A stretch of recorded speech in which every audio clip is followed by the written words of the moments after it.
Nandun na yung dalawa.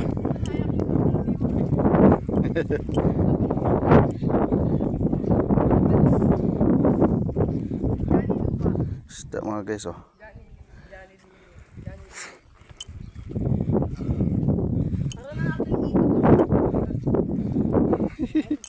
Konting mali lang dito guys.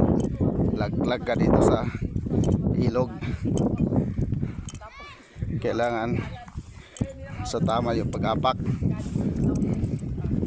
Yan mga guys, oh.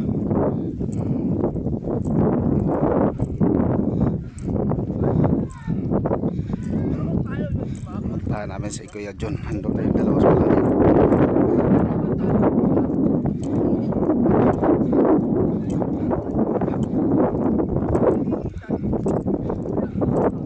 Sumunod sa atin yung mga naligo mga guys. Sinundan din natin.